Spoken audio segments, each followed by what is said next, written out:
Many years ago, in the days of the mighty King Arthur, there was a warrior whose name has been lost in time.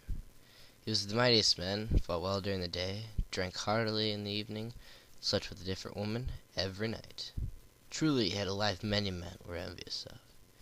Even though many would say these were acts against God, the warrior knew no God, and gave no such thanks or apologies to one. He's been quoted saying, "We all die, whether or not we choose to believe." For this and his combat knowledge did King Arthur accept him as an equal and as a friend. Few knew of the warrior's existence. Those who did wished not to speak of it. I, however, shall share a story with you. He fought for the king in many a battle, until the final battle where he fought alongside the king against Mordred. Now we pick up with him after his battle. Arthur is dead, so is Mordred. He surveyed the area, scanning for more of Mordred's leftover troops. "Aha! More over there!" he shouted. "I shall avenge the deaths of my comrades," he shouted as he fought. He found himself surrounded by more of Mordred's remaining beasts. He was without aid. "You have killed my friends, burnt their homes, and now I shall dance on your corpses and kick your heads as if they were disobedient dogs." He fought more and more, as courageous and as valiantly as ever. None could withstand his might. None could slow him down. None could even scar him. Revenge was all he needed to keep going. It wasn't long before all but one was left, and as hard as the one try, not even the whole army could have withstanded his might. Now, with all but a few left, he could finally stop to rest. The land was dead. People were dead.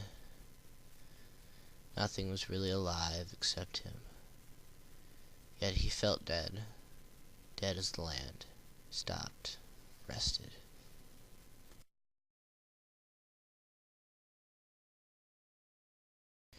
He finally arose from his rest. A rest is what every man needs after a fight. He stood back up, looked around, and stretched out his limbs. Then did almost a double take.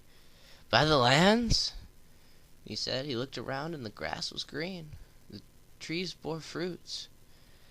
And people walked on with their daily lives, buying, selling, and taking care of their small patches of farm. He came past a winery and noticed a man trying to sell wine to a peasant woman who was carrying her child around. He said, "This would really help you get through the day," and she just kind of smirked. Gathbar laughed in the background. They both glared at him, so he ran off away down the cobblestone road. He eventually came to a cottage. Next to the cottage was a pond. He looked over into the pond and said, "Why, I remember some good times over here." He remembered one of his more mischievous moments. He continued to run down the cobblestone road. Eventually, he came to a field. The field was full of plagueworms. These plagueworms, though ironic to their name, actually tend to help crops. And they keep other animals away that would normally feed on the crops and cause a huge farming problem. Gathbar looked across the field, though, noticing small silhouettes of people. By lands, it's Mordred's undead army. They're attacking today. This is the day. He thought about it. I must get a second chance. Maybe there's something better I can do this time. He remembered the day that earthquakes roared the lands, spouting crystals from the air. The day the water dried away and the sky turned red, and Mordred's undead army roamed the land. "I have it. I'll do it different this time. Last time I ran straight to the king and he gathered an army to help counter it. This time I shall fight alone. Maybe my noise will attract attention and cause the troops to come, or maybe I'll be able to fend off some of them myself." He began to fight, casting small spells that he'd learned, wielding a hammer given to him by King Arthur himself. These undead knew exactly what they were doing. They began to slowly surround him. He was able to get by the first few fairly easily. Wasn't until the next sponge that he ran into a problem. 4 of them were attacking him now. Though he was mighty and very strong, he wasn't as strong as he would be in later times. He was unable to save his country, to save the king, and to save the land.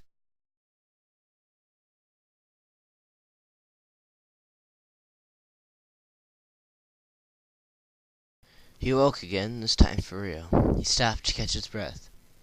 I couldn't have stopped it either way. He was nearly sobbing. There's nothing I could really do. I couldn't save the land. It would have eventually fallen either way. Maybe it's fate or something. He thought about it quickly and decided that, well, maybe there was a lesson. Yes, a lesson. There's no going back to solve problems. One can only really go forward. So ends the tale of a warrior, a man toughened by war and violence. A man who was loyal to his king until the end.